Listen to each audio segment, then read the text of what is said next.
So 25 years old, don't worry. Any mistake is an income, is a wonderful revenue for you. So I told myself and told my young people, before 20 years old, be a good student. When you do entrepreneur, just learn some experience. Before 30 years old, follow somebody. Go to a small company. Normally in a big company, it is good to learn processing. You are a part of a big machine. But when you go to a small company, you learn the passion, you learn the dreams.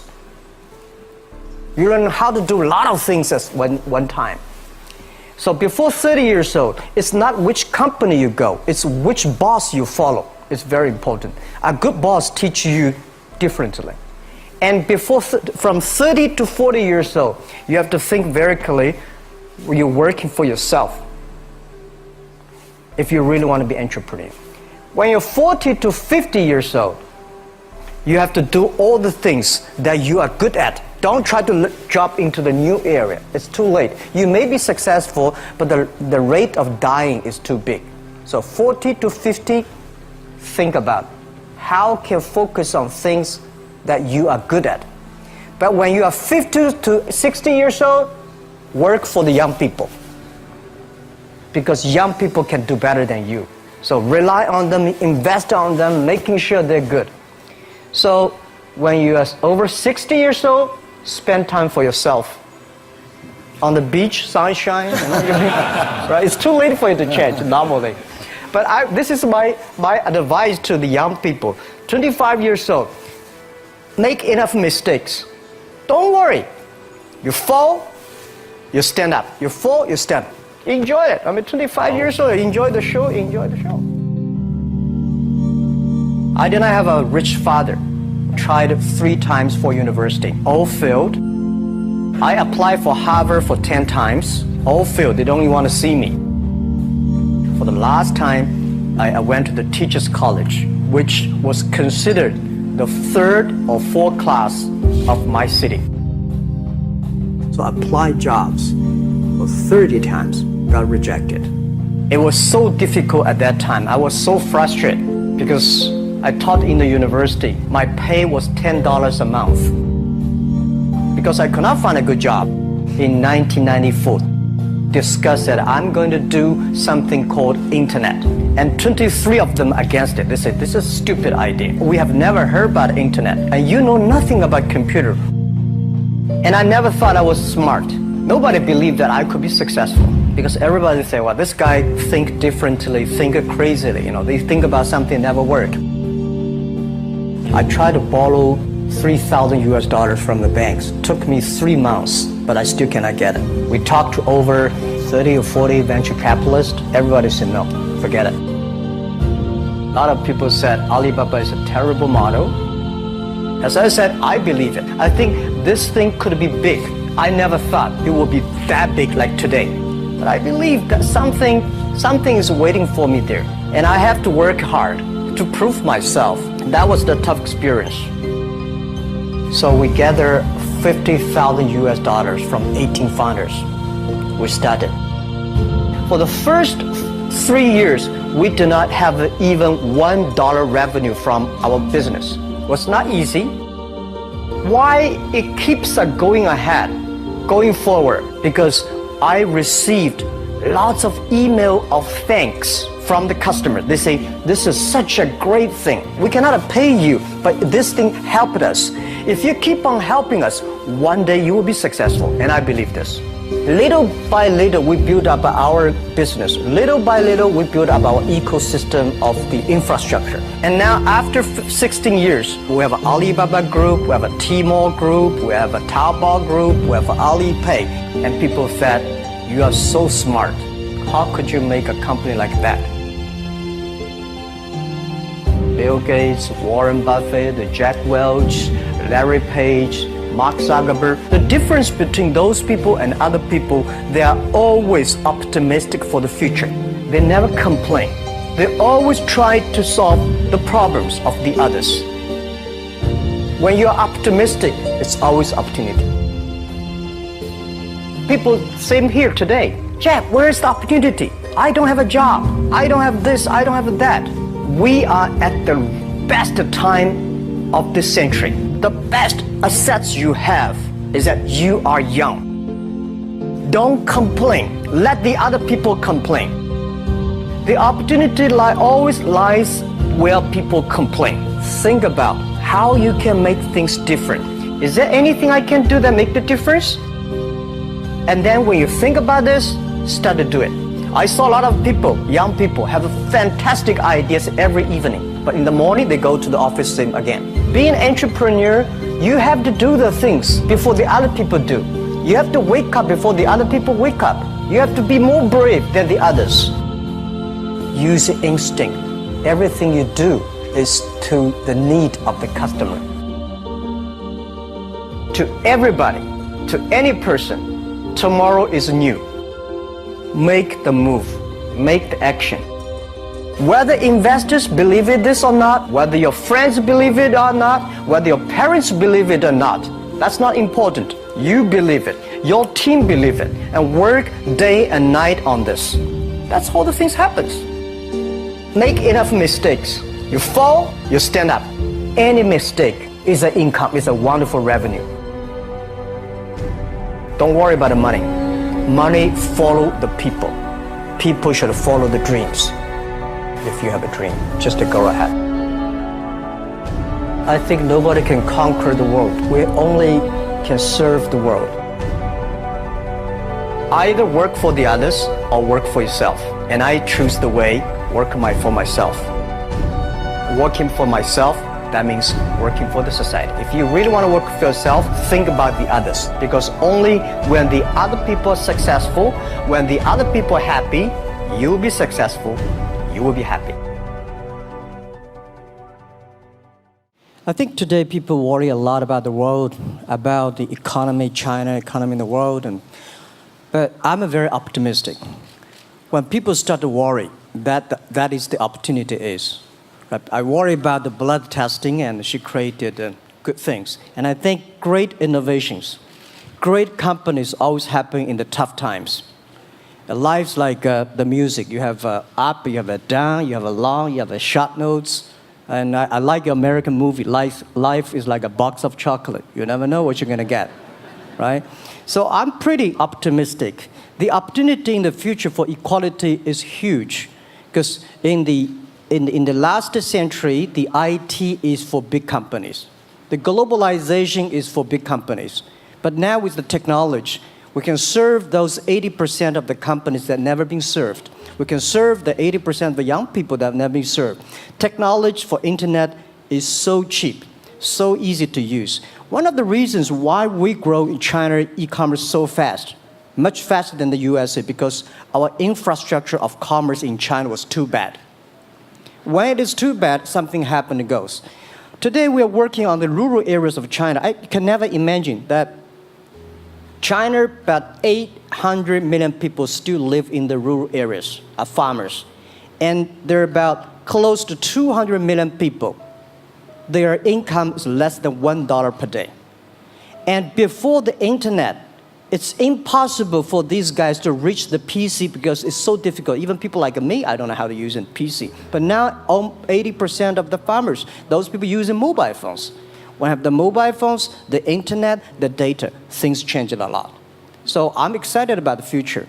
People always worry. I love the young kids sitting there and talking about the dream, the hopes, because if they have the hope, we have the hope. That's what I believe.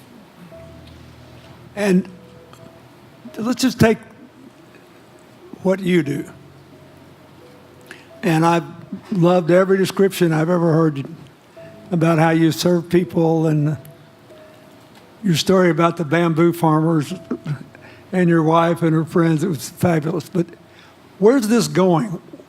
What are you going to do? What are your plans to maximize the use that people in remote rural areas of China can make of their cell phones besides ordering your products? How are you going to get it? Are you going to get them in the banking system through cell phones? How? Well, we never know that we can grow so fast. The past 5 months, we covered 4,500 villages. And these people, normally they use in very traditional way. It took them like we went to a rural area. It took the farmers 2 hours to walk to the downtown in the middle of the town and buy things. But today, because the mobile phone, and we can deliver things to their home, to their village within 72 hours. I remember last week I read a very interesting news. This is amazing. There is a girl, she told me a story. She said her grandfather, 92 years old birthday. And for his life, he always wanted to try one Western style food.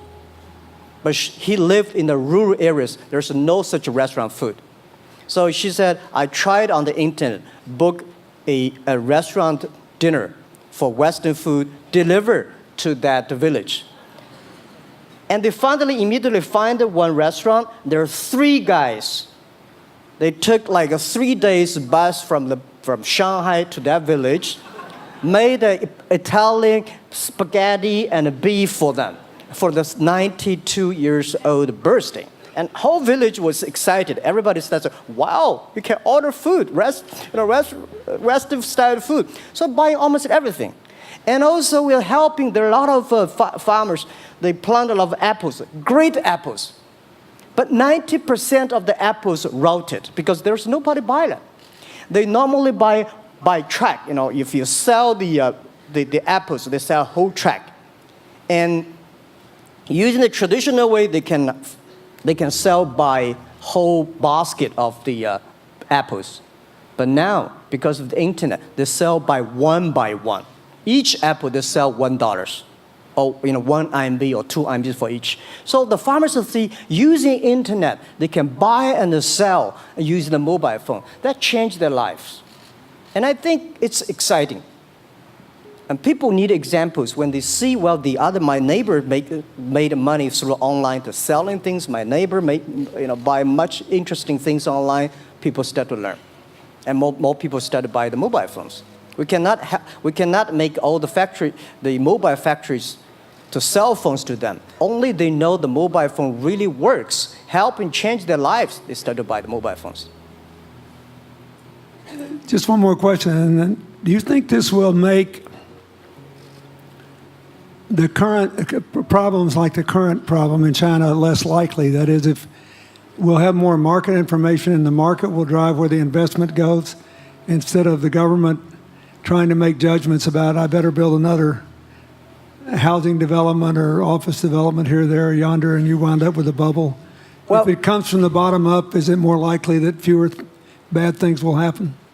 Yeah, I think last week I was in Seattle discussing about the China economy. I think you American people worry too much about the China economy. Well, you see, every time when you start to worry about China goes better.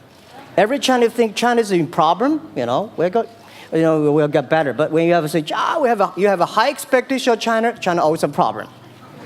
Like parents have the expectation of the kids, are the same. But there's a big difference between American consumption because people say, the economy is bad, so China consumption will be good low. No, totally different. You Americans love to spend tomorrow's money. And the other people's money, maybe. Or maybe the children's money. We Chinese love to save money. We are probably the largest country, the safe deposit in the whole world because we've been poor for so many years. When we make money, we put in the banks because someday we know the disaster is coming, so we can spend the money. So when the economy is bad, we still have the money to spend. You guys probably don't. You worry. And the second thing is that China been focusing on developing for the past 30 years. China government so strong on investment, so strong on exporting, but they are too weak on the domestic consumptions. Domestic consumption is not driven by government, it's driven by entrepreneurship, driven by the market, not the government. So in the past 20 years, government is so strong. Now they're getting weak. It's our opportunity. It's our showtime. to see the market economy, entrepreneurship, how we can develop the real consumption. I think if the China developed the great consumption, we have a 300 million middle class. In next 15 to 20 years, we're going to have 500 million middle class. We need to import a lot. So when we start to import, that's a great. It's going. I worry a lot when we export. When we export, we got a terrible sky, we have a terrible water, we have a terrible environment. When we start to import, we got to be better. So that's all the great opportunity, guys. Be happy about that. I'm serious. I agree with that. I'm serious. Yeah. Worry about yourself. Don't worry about the others. The reason some of us worry about China is we depend on you to buy our debt. However, I tried to be more Chinese when I was president. I saved a lot of money. So good. Good. But I just wanted you to say that because I really believe that. I mean, I think you're absolutely right. The trend toward greater internal consumption is, I think, will remain unbroken in spite of whatever the difficulties are in the next few months. I think it's important not to overreact. You can't break the trend. You've got to clean up the land from chemical contaminants. You've got to clean up the air. You're going to do it. Yep. And a lot of Chinese will make a lot of money out of that. There'll be a lot of great new companies, and there'll be opportunities to import from other places. Yeah. So can you discuss your theory of what you're doing and other things in terms of whether it advances equal opportunity and social solidarity? Tell them what you think is going to happen. And what other kinds of, when your opening remarks, you just said technology is going to be active in this way in other areas of the economy. What do you think the next big opportunities are? But first, tell them just in 2 sentences what you're doing, because Jack and I know, and we haven't been clear enough. Explain it, and explain how you think that advances social solidarity and equality of opportunity. Well, our work is in the belief that access to health information is a basic human right.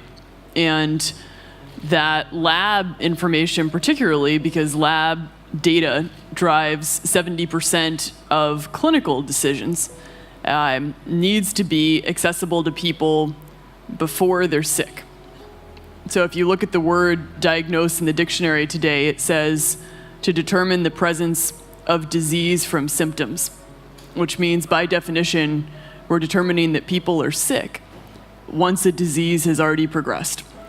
And our work is in being able to make lab testing accessible to people in time for therapy to be effected, and to do that in a way in which every person, irrespective of their insurance status, irrespective of where they live, can afford the ability to get a test done. So that means, in our case, we've invested the last 12 years in now developing hundreds of tests, many of which are less than $10. So $2 tests in the United States. And I think one of the amazing things about this country is that we have such an incredible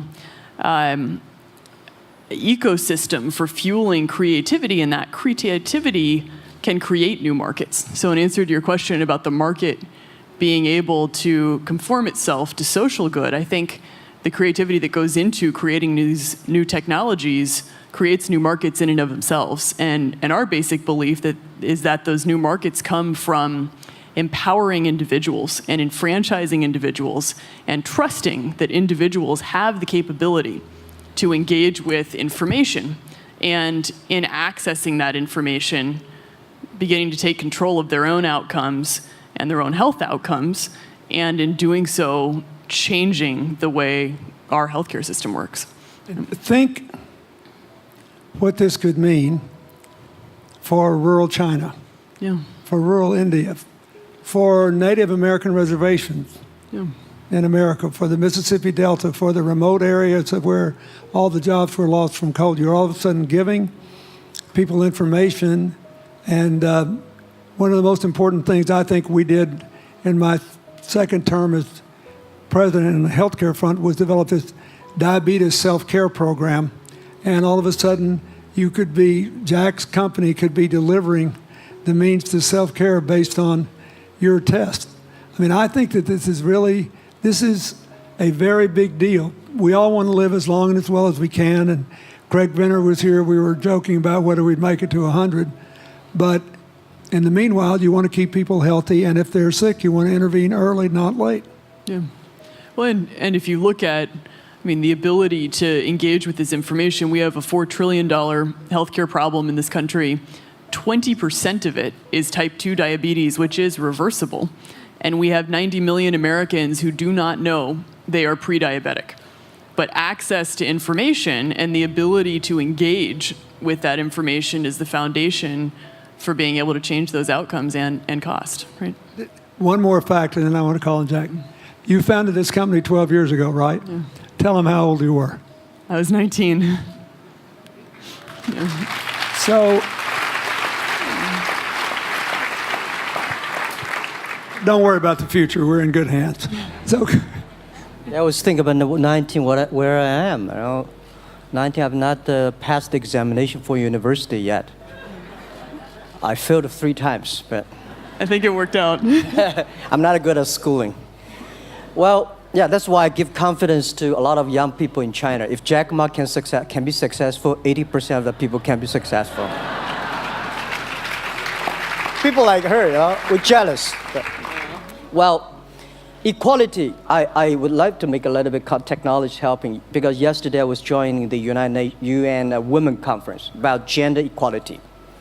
And I think the first technology revolution happened 200 years ago in the UK, released the human body, the arm, stronger. The second technology revolution in the USA for energy, you can last long. But this technology revolution release the brain. So this century is not a competition who is stronger, whose muscle is stronger. It's who is smarter, who is soft, who can listen. It's the challenge of wisdom. So man and woman are equal. On the internet, you can never see he's a woman or a man. And on the internet, women can serve much better than men on the internet. And a man talking about a business, talking about numbers, competition, they make business very cold. Women, they make business very cozy, lifestyle, and interesting. 50%, more than 50% of our shop owners, more than 5 million shop owners are women. And people love that. I mean, this is a great thing. I see that this century, we see more and more women leaders, on the state leaders, the presidents. In the future, we're going to General Secretary of the United Nations should be a woman leader. And this is the great century for equality. And I feel excited about that. Let me ask you, we're almost out of time, but one of the things that we haven't talked enough about here, and not just here, but generally, is whether the leapfrogging we saw with cell phones, which was instrumental in your phenomenal business success and which will make it possible for you at the appropriate time to do what you've done on a global scale, hitherto unimaginable in all of human history for anybody to have any of their own health data. We've seen examples, but not the kind of dramatic penetration we need with energy and clean energy and enough in a short enough time to avoid the worst consequences of climate change. So do you believe that, your country has done more than anybody else to try to put up solar panels, and some of your companies went broke because you overdid it, right? But beforehand, and you got to work out the phase out of the coal, the phase into the sun and all that.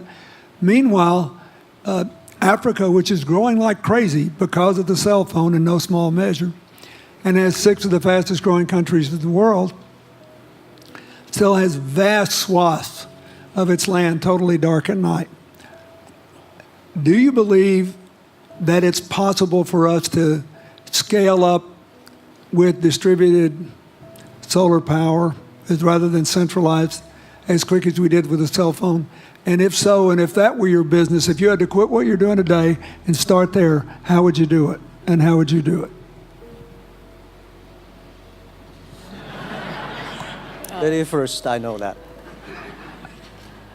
I'm such a huge believer in technology, and I think especially right now, we're at an incredible time in terms of new technology and the ability to apply technology in a scalable way towards solving some of these problems. So I would look at it in the context of some of the renewable solutions that we already have, and in the context of empowering, connecting individuals with access to those solutions, and in the context of creating markets around them. I think that there's real opportunity to actually create an ecosystem in which people can financially benefit from these solutions, and I think that's going to drive an adoption. I think in developing economies, there's a revenue stream associated with that, and the more we can turn even already some of the technologies that we have into markets, the more that we can fuel, I believe, local growth and individual engagement in beginning to adopt some of these solutions.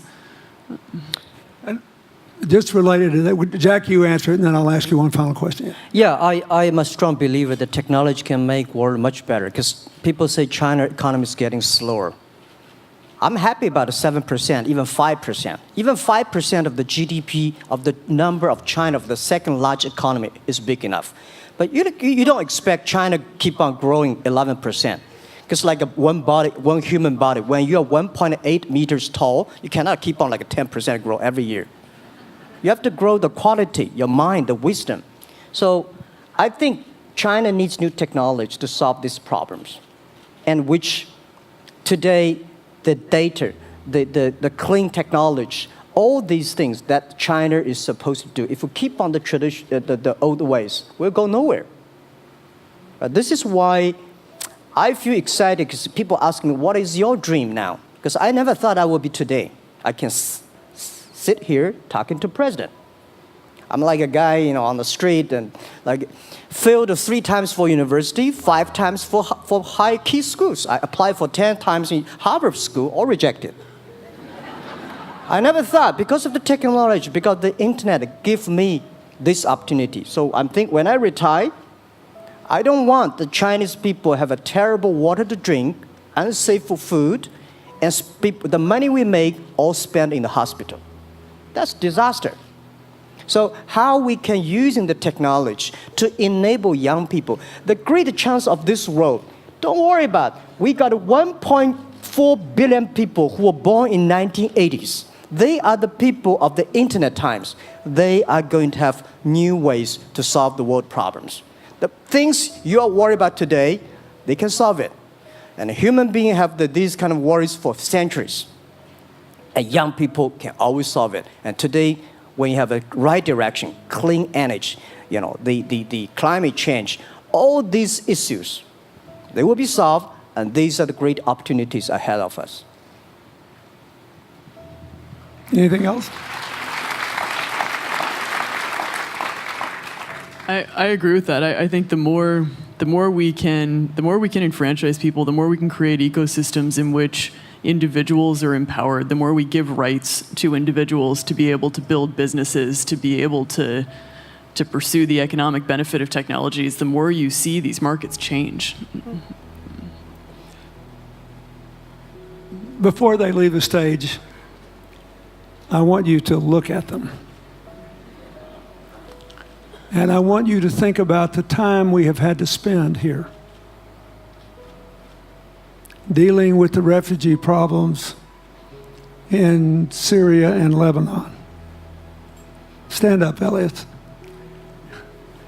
This is my friend Elias Bousab. He is the education minister in Lebanon.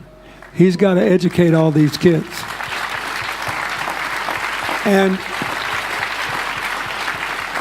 so he left a miracle that very much reflects the lives that Elizabeth and Jack have lived. He was in a very responsible position at the American University of Dubai. They started bringing American scholars over there to live in an Arabic culture. He did all these wonderful things. Lebanon got in trouble. He went home to save his country. What is the difference? How much more could he and every smart Lebanese person do if they could focus on these things? And why can he not? Because the place is dominated by people who think their differences are more important than their common humanity and their common challenges. You cannot imagine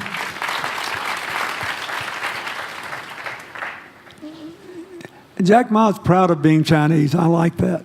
He never hid it. He's happy about it. I'm proud to be a global citizen too. Yeah. Yeah. And I imagine Elizabeth's proud to be a blonde-haired, blue-eyed American techno whiz from Northern California. Yes. But they don't, not a word either one of them has said has defined the meaning of their lives or the direction of their work with negative reference to someone else. My friend Dikembe Mutombo, stand up. No, you don't have to stand up. It'll hurt you too much. You're an old man. My 7'2" tall friend was just inducted into the National Basketball Association Hall of Fame. And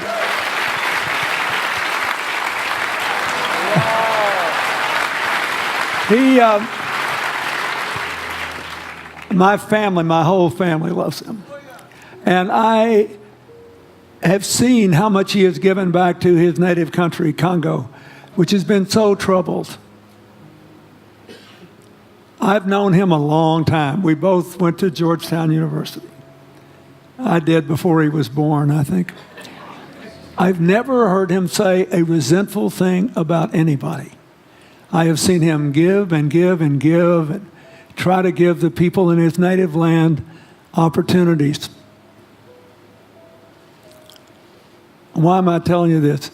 He's had a good life because he never defined his life with negative reference to anybody else. He never begrudged anybody else's success, and he thought he had an obligation to help other people. I'm telling you, we are back in a time of collective global insecurity where the main struggle is the oldest one in human history, just in modern techno realities. I mean, if you were trying to build the Middle East, you would think about our permanent sponsor here, the ambassador from Oman, who her government tried to help head off a calamitous war in the Middle East over the nuclear issue in Iran. We all pray to God that it'll work out all right. And the lead she made. You look around all these places, wherever people are putting aside their differences and working together, good things are happening. We cannot achieve economic or social equality without living in the factual realities of the world we face, looking at the obstacles, looking at the opportunities, making the best decisions. And those of us who even feel good about ourselves because we think we spend a lot of time giving, our whole goal should be to work ourselves out of a job. One of the things that Bill and Tanny Austin are sitting there with Starkey, they started giving away hearing aids, and then they decided, well, we better teach these young people how to speak. If they get the gift of hearing, they'll have to learn that. So they got into the education business. Sonny Varkey got into the education business and decided somebody ought to do something really dramatic to remind people that the only people that really matter are the teachers. So he gave the first Global Teacher of the Year award last year, and an international panel gave the prize to a teacher from Maine who promptly gave the entire $1 million to her school. The woman never made any money in her life. She gave all the money away immediately.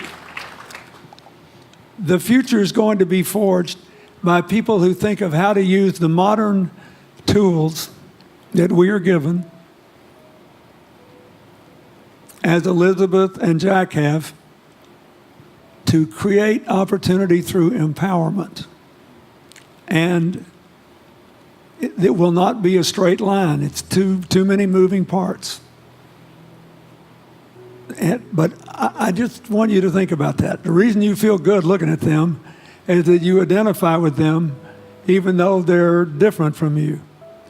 And that's basically where we are all over again, and we can't slip back. We can't give up. That's why when we had the Prime Minister of Italy and George Soros talking about the future of Europe, and George said it was coming apart, and the Prime Minister said, no, it doesn't have to come apart if it's about something more than economics.